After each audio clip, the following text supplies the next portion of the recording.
পাড়ার কোনো গুন্ডা মাস্তান নয় কিংবা মেঠো রাজনীতির লেঠেল বাহিনীও নয়, যাদের কর্তব্য দায়িত্ব প্রাণ বাঁচানো সেই মহান চিকিৎসা পেশাতেও নাকি থ্রেট কালচার। হ্যাপি ফ্যামিলির হ্যাপি স্মাইল। কসমো বাজার, পুজো ইন স্টাইল।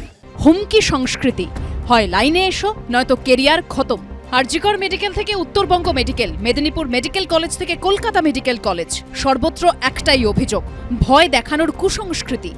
আরজিকর মেডিকেলে থ্রেট কালচার নিয়ে জমা পড়েছে ভুরি ভুরি অভিযোগ। অভিযোগের তদন্ত করতে বিশেষ তদন্ত কমিটি গঠন করেছেন অধ্যক্ষ। কমিটির কাছে 59 জনের বিরুদ্ধে জমা পড়েছে অভিযোগ। বুধবার 12 জনকে তদন্ত কমিটির জিজ্ঞাসাবাদের মুখে পড়তে হয়, আর তাঁদের হাসপাতালে ঢুকতে দেখেই ক্ষোভে ফেটে পড়েন জুনিয়র ডাক্তাররা। প্ল্যাটিনাম জুবিলি বিল্ডিংয়ে বসে স্লোগান দিতে শুরু করেন প্রতিবাদী জুনিয়র ডাক্তাররা।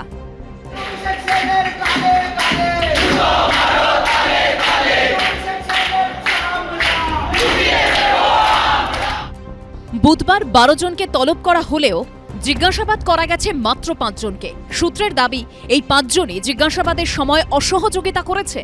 এদের মধ্যে 3 জন প্রথমে আসতেই চায়নি।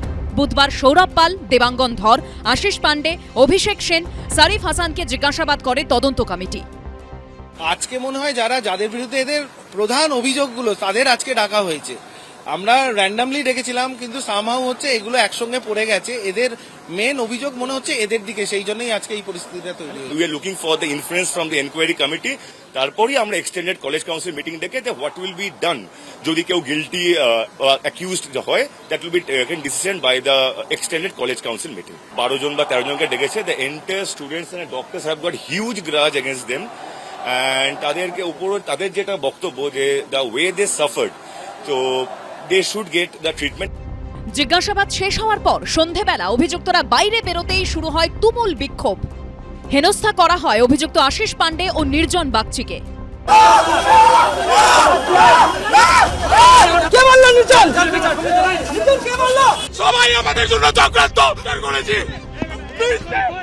কোনো মতে চলন্ত ট্যাক্সি দাঁড় করিয়ে তাতে অভিযুক্তদের তুলে দেয় সিআইএসএফ।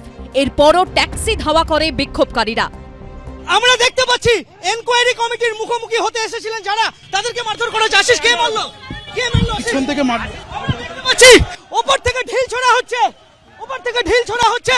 আশিস পান্ডে, নির্জন বাগচি, তাদেরকে নিয়ে একটা ফাঁকা ট্যাক্সি পাওয়ার চেষ্টা করছেন সিআইএসএফ এর আধিকারিকরা। লাগাতার ট্যাক্সির উপরে হামলা। আমরা মনে করি এই কলেজের বুকে থ্রেড কালচারের জনক তারা। সেই জায়গা থেকেই স্লোগান শাউটিং হয়, কিন্তু কোনো রকমের অব্যবস্থা বা কোনো রকম গায়ে হাত তোলা এরকমের ঘটনা কিছু ঘটেনি। অভিযুক্তদের জিজ্ঞাসাবাদের পাশাপাশি নেওয়া হয়েছে অসংখ্য সাক্ষীর বয়ানও। সাক্ষীদের কেউ জুনিয়র ডাক্তার, কেউ পড়ুয়া। গোষ্ঠী এখানে কাজ করে যারা নানাভাবে মানসিক, শারীরিক, নানা রকমভাবে টর্চার এত বছর ধরে করে এসছে। তো আজকে যে অভয়া কাণ্ডটা ঘটেছে, আমরা যেটা জানি সেটা আবার দ্বিতীয়বার না ঘটুক এবং আরও একজন অভয়াকে আমাদের না দেখতে হোক, সেই কারণের জন্য আমাদের এই থ্রেট কালচারটা নিরাময় করাটা ভীষণ জরুরি। সেই কারণের জন্যই আমরা এখানে উইটনেস হিসেবে এসেছি, আমাদের বক্তব্য জানিয়েছি। এক একজন অভিযুক্তের বিরুদ্ধে সাক্ষী দেন অন্তত 20 থেকে 25 জন করে। ঘণ্টার পর ঘণ্টা ধরে চলতেই থাকে শুনানি। তদন্ত কমিটির জিজ্ঞাসাবাদ শেষে বাইরে বেরিয়ে আসতেই এদিন আরজিকর মেডিকেলের হাউস স্টাফ ও তৃণমূল ছাত্র পরিষদের নেতা আশিস পান্ডেকে দেখেই ওঠে চোর চোর স্লোগান। আপনি সেদিন সেমিনার রুমে কি করছিলেন? কি করতে এসেছিলেন? কার নির্দেশে? সেমিনার রুমে আমি যাইনি। সন্দীপ ঘোষ প্রিন্সিপাল হওয়ার পর থেকে আমাদের কলেজে একটি অত্যন্ত নোংরা, মানে প্রচন্ড নিকৃষ্ট একটি থ্রেট কালচার চলতো, যেটার আমরা সবাই ভুক্তভোগী। আশিস পান্ডে কি তারই একটা পার্ট? ডেফিনেটলি সে তার একটা পার্ট, সে তার একটা বড় মাথা, সে একটা মেন কিং পিন তাকে বলা যেতে পারে। আশিসকে কর্ডন করে বের করে নিয়ে যান সিআইএসএফ জওয়ানরা। আশিস পান্ডে গুন্ডা। ঝিলম করঞ্জাই, সন্দীপ সরকার ও সৌভিক মজুমদারের রিপোর্ট, এবিপি আনন্দ।